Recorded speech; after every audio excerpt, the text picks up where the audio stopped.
अब विशेष जो पृथ्वी है, क्या है? पृथ्वी। पृथ्वी को हम लोग कहते हैं अर्थ, EARTH, अर्थ। और ये हमारा हो गया सूरज, ये हमारा क्या हो गया? सूरज, है ना। सूरज को हम लोग कहते हैं सन, है ना। इनसे बहुत सारा प्रकाश निकलता है ना। तो इनका प्रकाश जो होता है धीरे धीरे करके पृथ्वी पर आता है।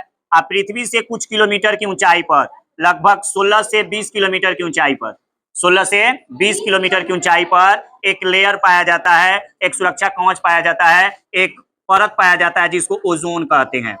ओजोन परत, क्या कहते हैं? ओजोन परत। तो सूरज के प्रकाश से निकलने वाला जो हानिकारक किरणें हैं, पराबैंगनी किरणें हैं या अल्ट्रावायलेट रे है, यूवी है, तो अगर ये पृथ्वी पर आती है तो इसकी जो प्रकाश की तीव्रता रहती है बहुत तीव्र, माने तीक्ष्ण रहती है। बहुत क्या रहती है? तीक्ष्ण रहती है, काफी तीखा रहता है। अगर ये हमारे पृथ्वी पर आता है तो इसका ताप बहुत तीव्र है, इसलिए सबसे पहले आंख को आनर करेगा। सबसे पहले क्या करेगा? आंख को अंधा करेगा। क्योंकि आप कभी भी देखिएगा, आपकी आंख पे टॉर्च जलाया जाता है तो आप आंख बंद कर लेती हैं। उतना ही प्रकाश से जब वो हमारे पृथ्वी पर आएगा और हमारे आंखों पे जब पड़ेगा तो हमारा आंख क्या हो जाएगा? अंधा हो जाएगा। त्वचा पर पड़ेगा, त्वचा कैंसर कर देगा, यानी बहुत ज्यादा हानिकारक है। इसलिए ओजोन लेयर जो होता है इस पराबैंगनी किरण को पृथ्वी पर आने से रोकता है, ये अल्ट्रावायलेट किरण को पृथ्वी पर आने से रोकता है। अगर ये ओजोन लेयर नहीं रहे तो सोचो क्या होगा। अगर ये ओजोन लेयर नहीं रहता तो अल्ट्रावायलेट जो सी था वो पृथ्वी पर आता, अब पृथ्वी पर आता तो फिर हमको अंधा जैसी बीमारी हो जाती या त्वचा कैंसर जैसी बीमारी हो जाती, बहुत सारी बीमारियां हो जाती।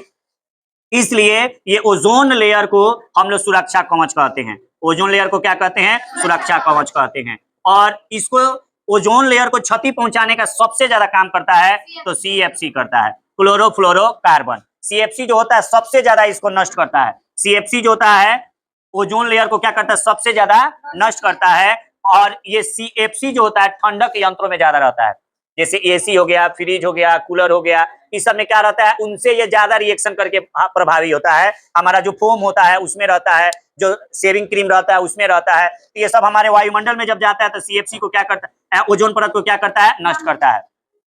ओजोन की जो मात्रा होती है उसको डाप्सन यूनिट में मापते हैं। किसमें मापते हैं? डाप्सन यूनिट में, है ना। डाप्सन इकाई हम लोग कह सकते हैं, डाप्सन इकाई में मापते हैं। ओजोन से सड़ी हुई मछली की तरह गंध आता है। ओजोन से सड़ी हुई मछली की तरह क्या होता है? गंध आता है। ओजोन को अगर आप देखिएगा तो ओजोन जो है प्रत्येक साल 16 सितंबर को ओजोन दिवस मनाया जाता है। ओजोन का अणु सूत्र O3 होता है।